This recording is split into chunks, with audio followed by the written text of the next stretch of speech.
Hey, everybody, it's Bernie Gallerani, and I'm bringing you another great episode of an agent interview of a very seasoned agent that actually just decided to come join us, Brenda. So Thank thank you. you for Yeah, thank you. joining me today on I love this the and opportunity. Thank you. helping all these agents because this is where this is going to go. We're going to go Okay. to agents that looking for some inspiration. And so I thought you'd be a perfect Thank you. conversation today. And I'll get into a little bit here before we start with Brenda and why we chose to have her here, but also her great story. So you've been with us for how long now? Since July. Since July. So what we Yeah. got July, August, September, October, well, 2.5 months. Yeah. Is Two that or right? three. Yeah. July, August, September, October. Yeah, we just Almost started three. October, right? So this is the Almost beginning of three. October. Yeah. Almost three. So that's really great. And so you've how many closed and pending houses have you had with us since you've been here? I have seven total. So, Seven. so far, well, this month I have three closing. First month of the Okay. year I had one, Okay. and two Nice. more after that.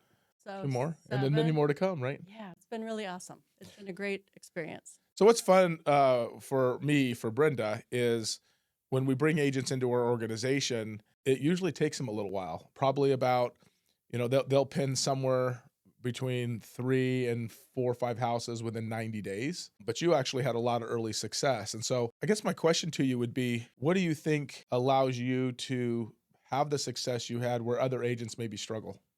Because remember, Um, because every agent has the same opportunity here that's with our true. group. So That's really why do you true. think you've been able to have a higher level of success than most? I really believe it's commitment and focus. So, a lot of the little things that we need to do every day are the easiest things not to do. And Wow. so, being here every Love that. morning, being here on time, putting in the time that you need to dial, call, follow up.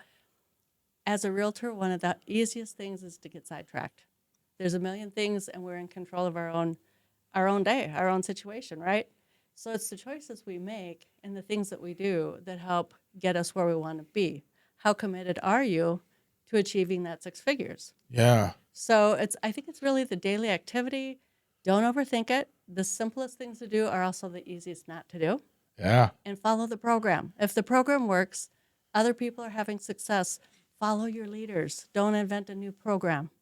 Mike Ferry always talked about that it's a simple business, and that Yeah. means that the idea of it is simple. It's just difficult to do. And I've challenged Mike with what that means and he says the business is actually simple, but the difficult side is fighting ourselves. So we're fighting like our behavior patterns, Right. how we think normally, and that work ethic may need to be improved a little bit. The level of commitment, learning to Right. have rejection, knowing what to say, because he says a lot of times people have challenges because they don't know what to say, so that discourages them. Would you agree with Oh, that? totally. Your mind is the hardest thing to overcome.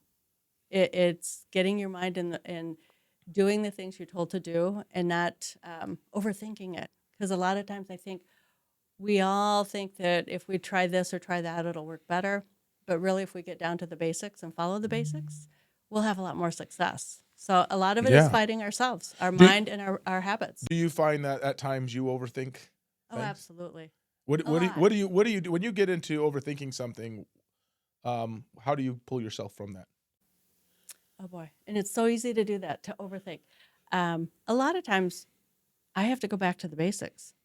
I do a lot of weightlifting and other things personally that when I get off track with the diet and the weightlifting, I have to go back to the basics. And the system's there, everything's in place, but it's really easy to get sidetracked. You go out a few times, you have a cocktail here or there, you shift what You your have did habits, you say a right? cocktail A here or there? cocktail here or there. You get off Enjoy track. life a little bit. Is Yeah, that what you it is? get Yeah. off track. Yeah. And so that's okay. Go back to what you're supposed to do, Yeah. get back on track, follow the system, and it'll bring you back where you need to be. So I think commitment to the process is probably the biggest thing that I feel will get me where I want to be. You're unique in that, and as I said in the beginning of this, where you've had some early successes where others are challenged. And I think that a lot of people here who work the system have a really good success. I mean, we're selling 20 houses, 30 Right. houses a year starting off coming into our business. And so they have success, but you've had so much early success. Mhm. And so I've thought and I've wondered, I'm not discussed this with you. Where do you see things differently than others? Because I think you were probably one of the last people we've brought into the company that Right. because we haven't had a lot of new people come in since you were here. So you don't have a lot to compare to because you're like The almost the last last. Mohican here I am.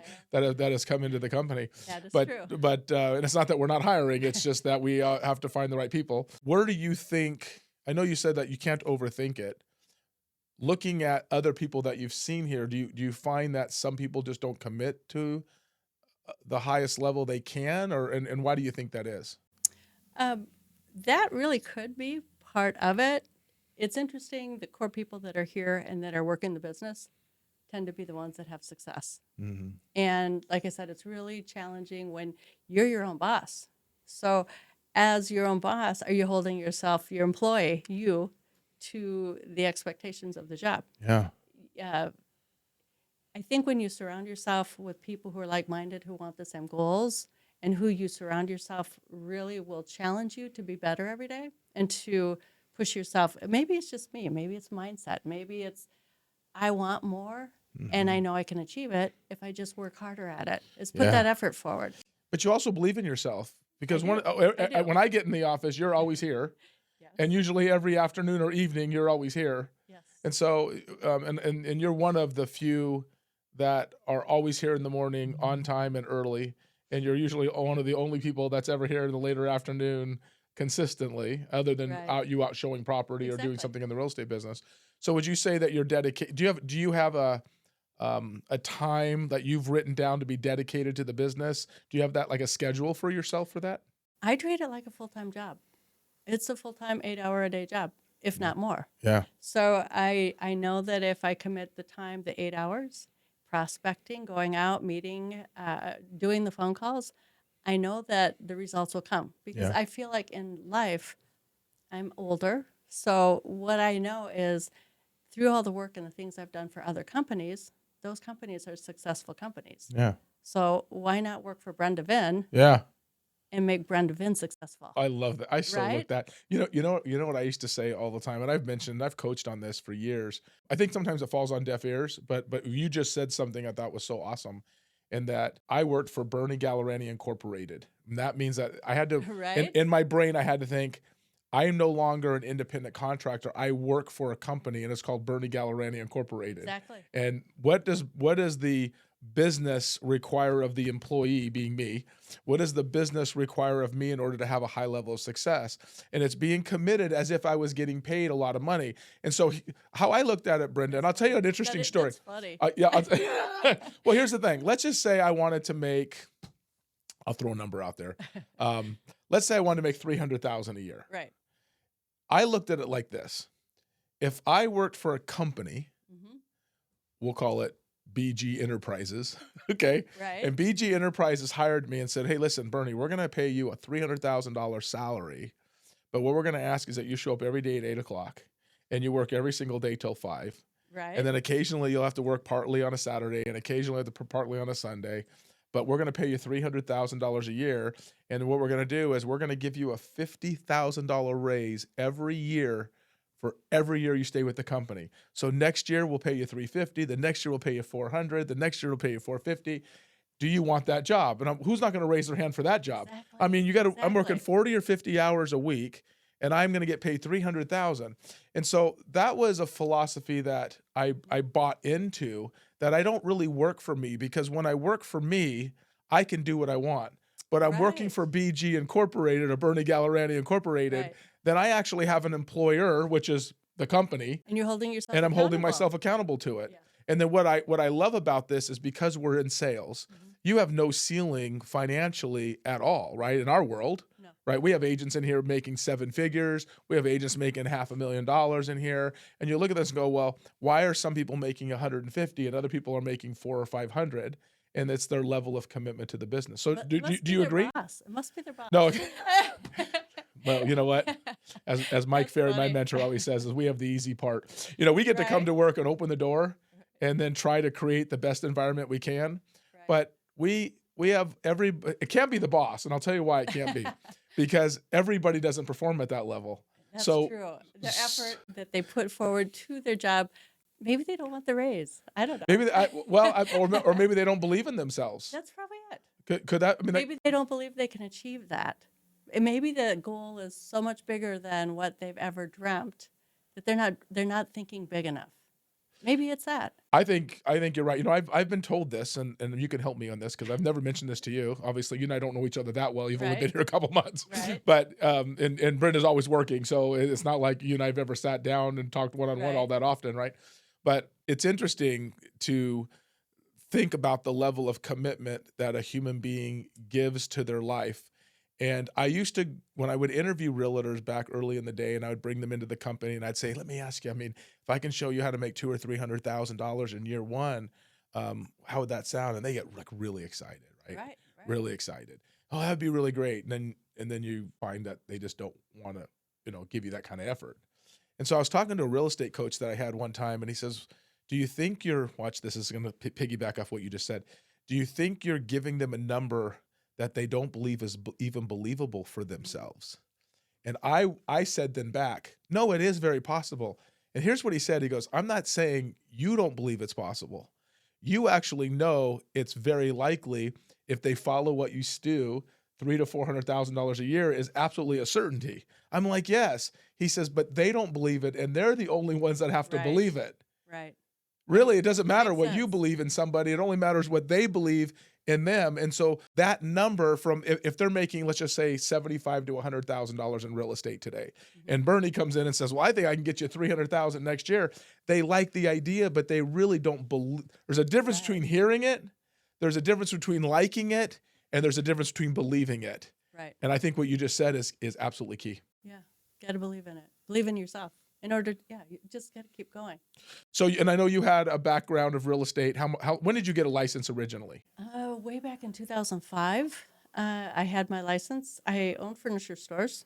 So I got my license in 2005. I was working with builders, doing all their models, staging, and that's how I built my business. So I got my license Okay. and worked more in custom builders, in that frame of things. And then 2008, the market crashed. And I had all these condos sold in Stillwater on the St. Croix River, a land development going in River Falls, Wisconsin. Okay. Everything shut down.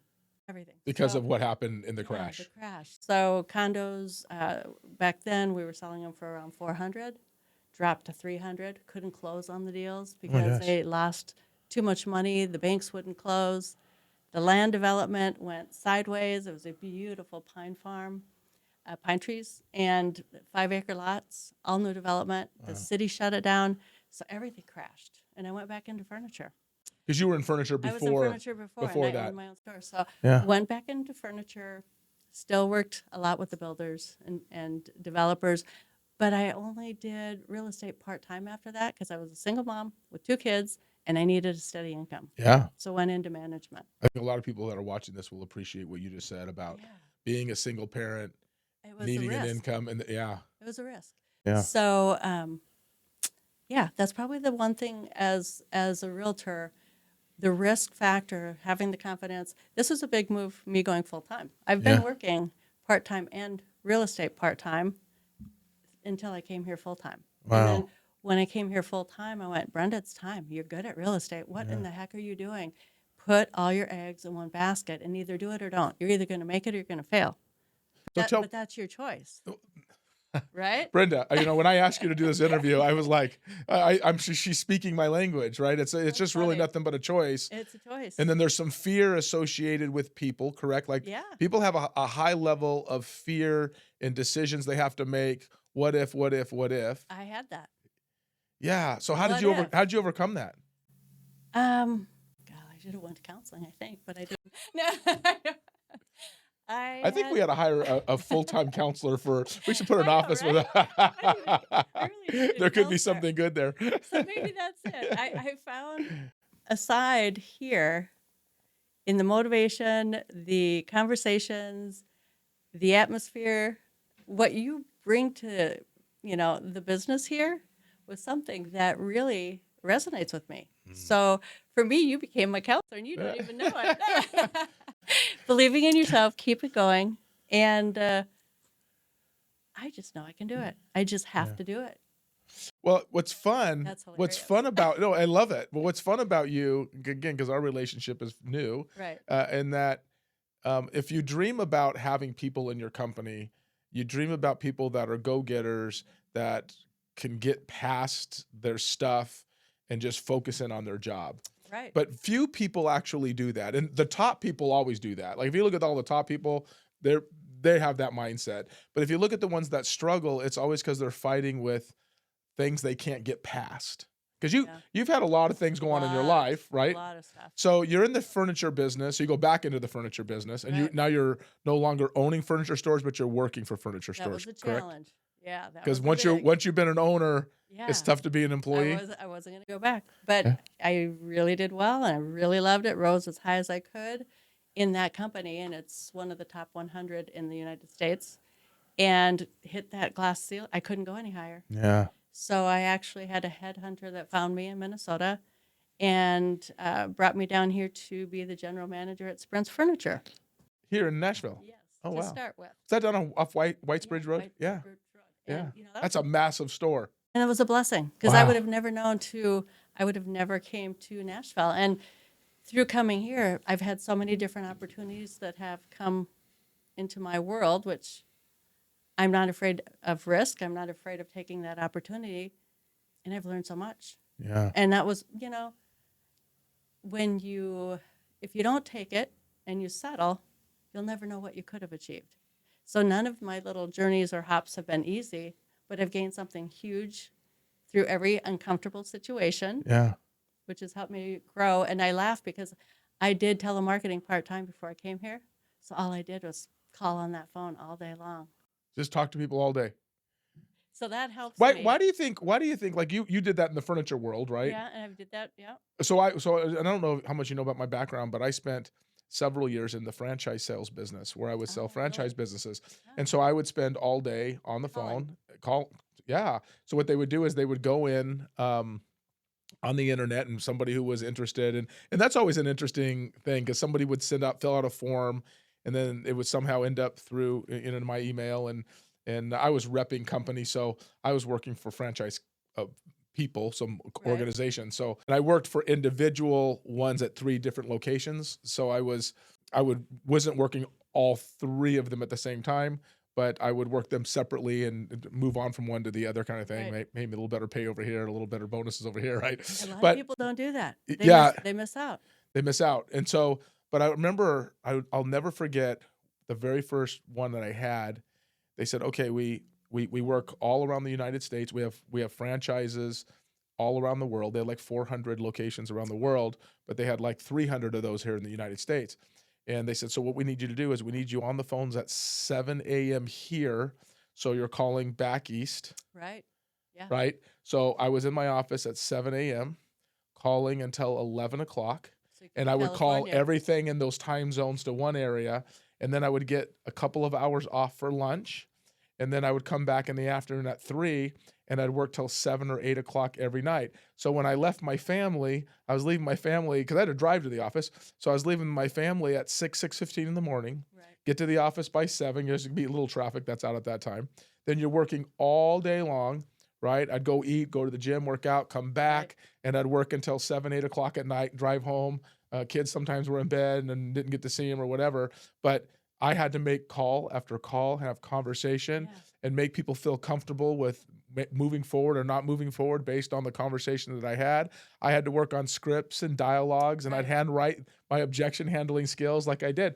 And so when I got into the real estate business and I was taught how to do it at a high level, when they said, "Hey, do you mind talking to people?" I'm like, talking to people. But you do. That's what I Right. did. I did that, 10 hours every single day, right? Yeah. So for you then, it didn't seem like that was a challenge when you came No, here to talk to people. right. The beauty of it is in the past, some places had scripts, some places didn't. So at Restoration Hardware, my job was to call all the builders, developers, designers, and get them to become a part of RH trade. And I had no script, and I just had to wing it. Yeah. So you had to figure out how to get these people on the phone, how to Yeah. get them invited in, how to build that relationship. It was all relationship building. Yeah. So if you can just get them on the phone, Yeah. but you dial all day. I You sat in do, a little office dialing all day. And then the joy would be getting to actually meet a human being yeah. and spend time with them and do their house. Especially someone that you're building a relationship over the phone, and then you Big get to time. meet them in Yeah. person. Yeah. Yeah, that's So interesting. By the way, I love true. Restoration Hardware. It's like one of my most favorite. Yeah. Now, it isn't It's a cheap. great place. It's a It's great not cheap, but place. I'm going to tell you something. And I'll say to anybody who's listening, if you don't shop at Restoration Hardware, I've had some interesting Yeah. stories about that company where I purchased something, and I'll never forget. I bought my very first outdoor furniture over there, and I said to the lady, "What's the warranty?" And she goes, "Well, if something happens, just let us know." No, this is what she said, True. It is right? true. And I said, Yes. "Well, I said, what if like I spill wine on the thing?" She'll just let us know, and we'll get it taken care of. I had no idea what that meant, and I'm always a True. yes guy, right? I'm a sales guy. I believe it. I'm actually the easiest sale. That's what they always say. No, I am. I'm I the love easiest sale. salespeople. I'll buy anything. I don't care, Engineers are a little right? difficult. Not everybody's like me, but I'm a salesperson Oh, and I'm an easy sale, right? yes. So, but I'll never forget. So I started buying a bunch of stuff from their company because I liked them, and I had a very, very expensive light. I think I told you a story that went out, and I called them and said, "Hey, I don't know if it's still under warranty," Yeah, you did. and so they came out and they said, "Well, we can fix it or replace it. What would you like us to do?" I'm like, "Replace it?" It's true. They said, "Okay," and they replaced it, and I had had it 2 or 3 years, and they But didn't even care. and look at what that has done for you. Their customer service, the conversations, you didn't have to argue about getting something No, replaced. Everything was so smooth, so easy. yeah, And the comments and how you share your story, yeah. that's Oh, I huge, love them. I always tell right? everyone, I know they're expensive, but let me tell you, they're never going to Right. haggle with you over whether it's under warranty because I've had other people who shared stories with me, and I know this is not a Restoration Right. Hardware pitch, But but it's in a our business, great story. I hope we get the same referrals here. I Yeah, hope that by doing the right things and providing the great service and being there and helping them, not everything in real estate's easy. And it isn't all right. perfect. It's not all smooth. You run into, I think there's so many things in real estate you learn every day that there's no way you can be equipped for it.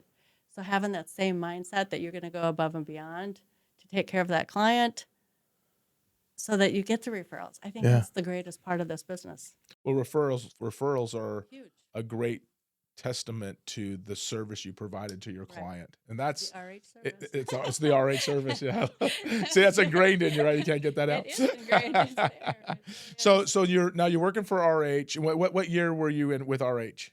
Oh, probably, let's see, 3, 4 years ago.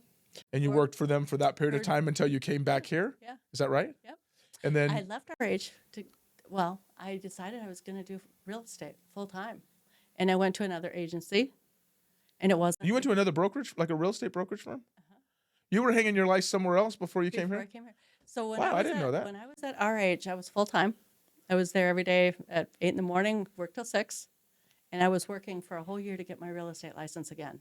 Because in Because you had to go back to I back had to to go school, back to or school. Well, I okay. didn't have a Tennessee license, so I had to start Oh, over and okay. get a Tennessee license. Yeah. I had a Minnesota license. Okay. So I spent that year every weekend, every evening, every holiday, I studied.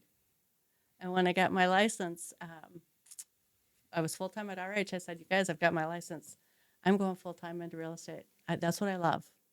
And I went to a competitor, had been told great things and all that, and got into the business. And it wasn't the avenue of business or the level, maybe the level of organization that I wanted to be a part of, to Yeah. hang my hat on. Yeah. So I actually had left and went to Berkshire Hathaway because I was Okay. with So you were Berkshire. with one brokerage firm, then you went to a different brokerage firm. Yeah, Oh, then you went to Berkshire. I went to Berkshire because I Okay. had been with Edina Realty, which is Berkshire Hathaway Yeah. in Minnesota.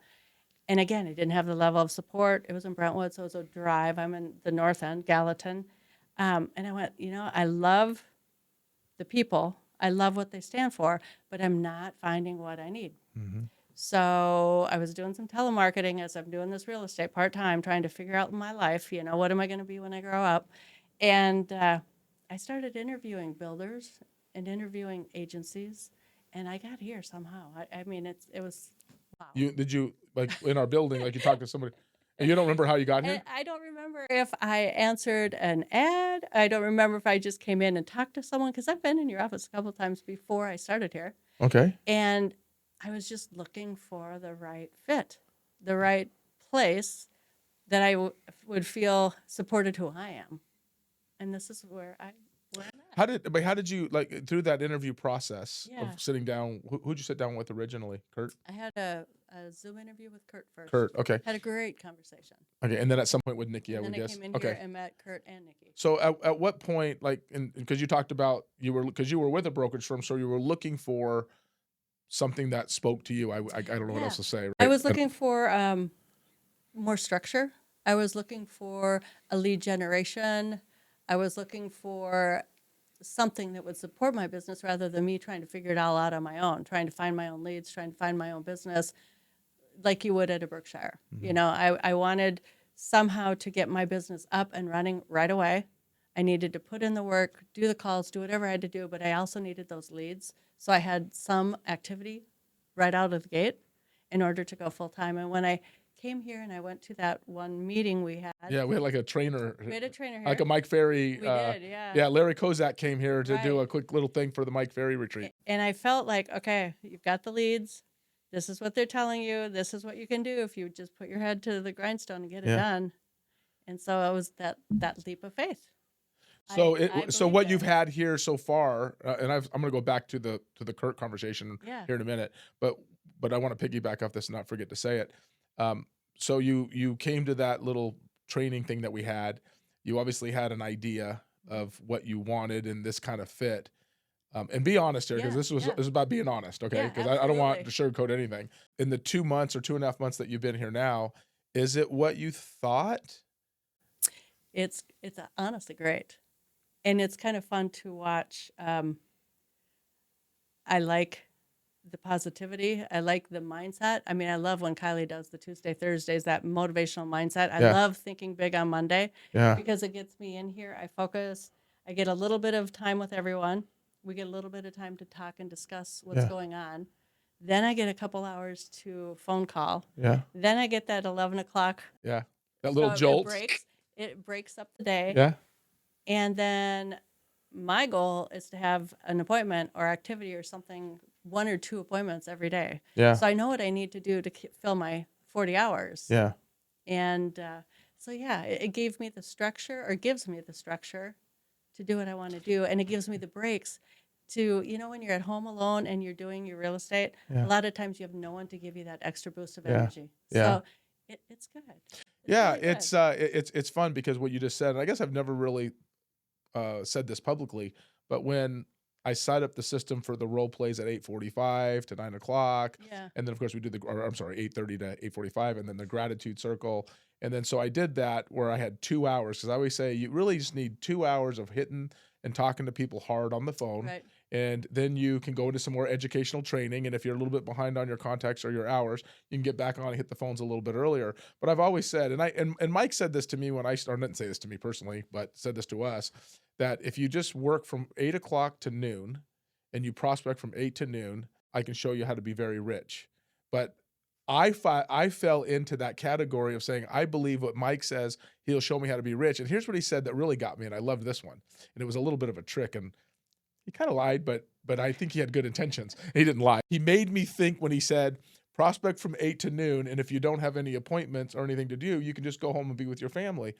And I actually convinced myself of this, Brenda, and I am not kidding you. So if I come in and work from 8 to noon, and I do everything that my coach tells me to do, I can go home and hang out with my family. And so I then repeated that to my coach because I was like, is that what Mike is saying? Is like, if you do your prospecting and you don't have anything else going on, go home and be with your family because you're doing this for your family.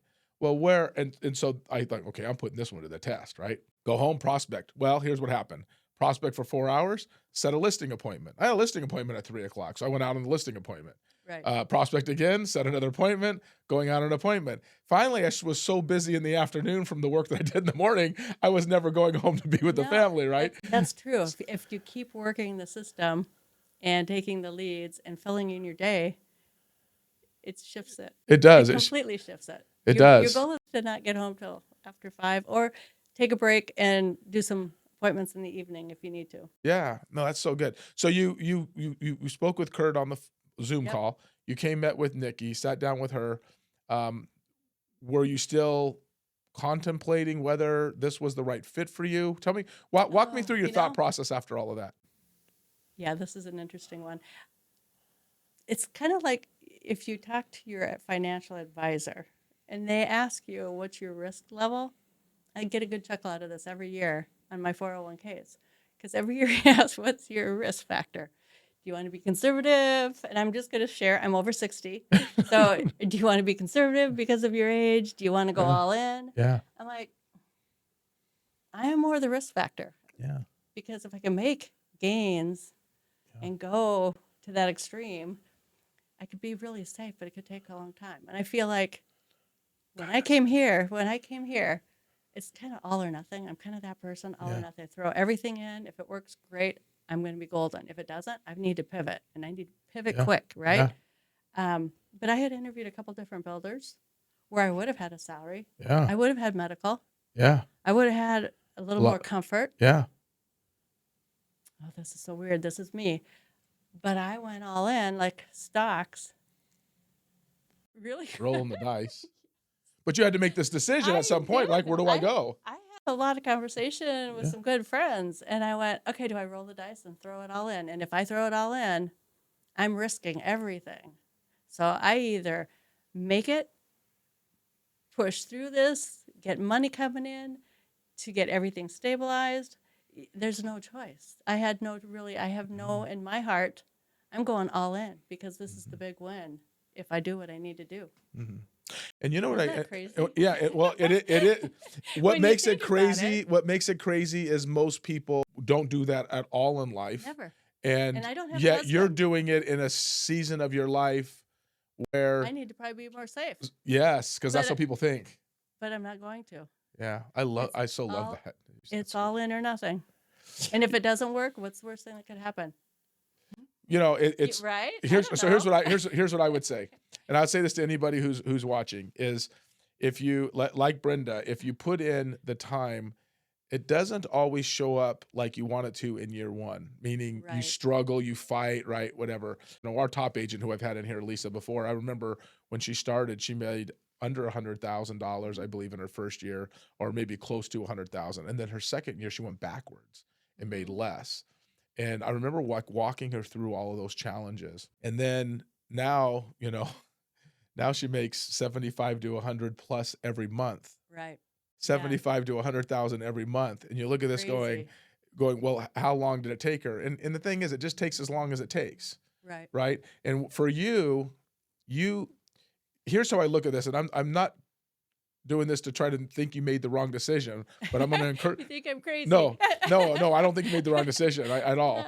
But what I'm going to say to you is, if you had taken one of those builder jobs, Yes. okay, you could potentially, and I don't think you will, but this was the risk you were in. Right. You potentially could have earned less than you would have maybe with the builder job.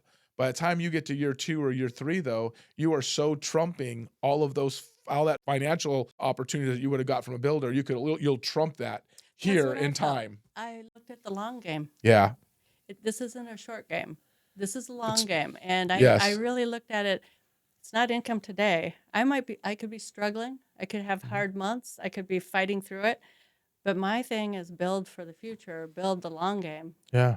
And I really saw a bigger opportunity. Yeah. I love that. Much bigger opportunity. Might not be as simple and easy in the beginning, Yeah. but I feel if I do what I need to do and with all this lovely guidance and the things that we have here, Yeah. I really think this is the win. I Yeah. think this is the better choice. I love that. That's And that was a lot of choices going through my head. well, you know, it's interesting because I feel this truly in my heart that if you choose to work with our company, you have hundreds of brokerage firms around here you could choose from, right? And Right, they're everywhere, Yes. right? And so you look at this and go, I don't take it lightly that you choose to work here. And what I really appreciate about you is that you choose to work with us, but you choose to work in with us, meaning you should work our system. You listen to, you're very coachable, you're very dedicated to your craft. You're one of the first people here and the last people to leave. I remember when I started in real estate, and I was like that. I was always the first one at the office and the last one to leave. And I would pull in the parking lot in the morning and there wouldn't be a car in the I know. parking lot, right? That's what you deal with in the morning when you get Yes, here. I do. I smile. And then when I It would makes leave, me feel good. and when I would leave at 7, 8 o'clock at night from the office, when my first few years of selling real estate, and I'd be the last one in the parking lot. And I used to I used to walk out going, well, they say the first in the office and the last one to leave. And I'd chuckle and I'd see that and I'd Right. just laugh and go, that there's a reality to some people work 8 to 5 and think that they're going to accomplish some really great things. And other people say it doesn't matter how long it takes, I'm just going to get it done. Yeah. Right. There's a story, and I True. think it was maybe Zig Ziglar told this story, and I could be wrong, but I think it was Zig that shared this. But he goes, there's a story goes like this, and I don't know if it's a tale of a story, but the president of the railroad comes to this railroad yard, and this is back in the 20s, and so, or I should say, it originally started in the 20s, where he's worked for the railroad since he was in his early 20s, but this was in like 1920, 1930, and so the president of the railroad comes to this particular railroad where he started, and this gentleman walks up to him and says, "Hey, do you remember me?" And he says, "No." And he says, "I'm so and so." He goes, "We started we started working the railroad on the same day, you and I." And the president of the railroad says, "Wow, that's amazing." And then the other gentleman says, "Well, what's confusing is we started on the same day. I'm still working in the railroad, and you're the president of the railroad." And he says, "I don't understand that." And here's what the president of the railroad said. He said, "Well, there could have been two differences here." He says, "You came to work for $2.50, and I came to work for the railroad." And so I always say that, where sometimes people go, well, I want better splits. I want 90/10s, Right. 95/5s, 99, whatever. So if you go to work for the splits, you always end up being a low producer. If you come in for the opportunity, That's exactly. the money always shows up well more than the splits could ever pay you if they were Right. more favorable. And so that's always a challenge that teams have. And where we look at it is saying, obviously, we provide leads, Mhm. right? Right. We provide assistants and services and transaction coordinators, listing managers, and Which is marketing great. people, and Yeah. runners and office space and all that kind of stuff, right? And so it's really fun because you'll sit down and people will go, "Well, I need a bigger split." And it's like, "Hey, listen, do you know that what's his name? Bill Gates." Bill Gates. Yes. Thank you. Yes. Bill Gates owns 2% of his company. From what I understand, Bezos owns 17% of his company. So you look at it and go, well, why do I have to? Having 100% of zero is still zero. Having 10% of 3 is not very much money. Right. Having 80% of 6 is not a whole lot of money. But I'm going to tell you, when you get a piece of 50, 60, 70 transactions, That's what I look at. that's really where the money comes in. Right. Because I have a good friend in Minnesota who sells real estate, and we were talking the other day, and she said, "You've got 8 in 2 months." I said, "Well, yeah." And she goes, "Oh my God, I have 8 in 1 year." Yeah. And again, that's being an independent without all the support and all the things coming through. When you are doing everything and handling all of it, maybe you are getting a higher commission, Yeah. but you're not getting any But you're a deals. lower producer. You're a lower producer. Right. So what I loved here is also the opportunity to do the number of transactions. And it's so true. It's like, if you are a big furniture company, we'll go there and you make a small percent of volume. That's Yeah. huge. Same with a markup on a product. If you're selling 10 of these, you need to have a higher percent. Where if you're selling thousands of them, you can have a smaller percent and still make more money. That's exactly right. Yeah. And they have a lot of people. So it's not like you're selling a couch at a furniture store and then you're having to deliver the couch at the front door Right. of the people and set it all up, right? I mean, you have people that do all those Right. things. Same here. We have a structure. You have there's a Support. structure and there's a system, and I think that our industry in general, and I typically couldn't have conversations with a brand new person, but because you have business experience, it makes sense. But when you come into an organization, which is what I think we've set up, you have to at any level. And I remember when I was selling before I created this system. When I was selling, I had to have personal assistants, I had to have transaction coordinators, I had to have people running signs and lock boxes because I was on the phones or I was presenting or I was negotiating offers, You right? had And to pay those people, right? you had to pay all those people. Right. But you look at it and so, well, I was selling 150 houses personally a year. You look at it, there's no way that it could have ever happened without having all those assistants. No. So even though I got a paycheck and people go, well, that paycheck was 10,000 or 15,000 or 20,000, whatever it was. Yeah, I didn't get that paycheck though. I had to pay out. I had to pay my broker their percentage. I had to pay my listing and my transactional coordinator and my runner. And I had to buy signs, right? Like you guys don't have to buy signs. We provide all the Right. signs and all those kinds of things. So what I think realtors kind of forget is they think they're getting 90/10, but they're actually probably getting 50% or so of that money in the end if they're paying everybody. And in order to do high volume, you have to pay everybody. Right. So it's interesting lesson if realtors actually pay attention to it. It is a business. It's like a business. If you're buying your own inventory, you need to have that markup Yeah. to support all your expenses. And I Yeah. don't think they look at it as a business. So we need to bring in money to pay the P&L. The P&L, yeah. This is my income, but these Yeah. are the expenses, Yeah. and where's my bottom line? There's always expenses. Right. And the Right. bottom line in a furniture company, if you're making 5 to 10% of all those sales, you're doing fantastic. Yeah. And what So, yeah, and what's fun, I love agents who sit there and go, "Well, lead costs are expensive." It's like, yeah, because we spend about 2 million a year in just buying leads for our agents. So you look at this and go, "Well, 2 million, that's a lot of money." It's like, right, and that all has to come back so we can continue to keep paying right. the 2 million or increase that, You have that annually. P&L. Yeah, there's a P&L there that has Right. that it all has to work out, right? But it's still a business, has to be Yes. ran like a business. We have to think of it like a business. And True. I think that if more agents thought like you did, they thought like a business instead of like a hobby.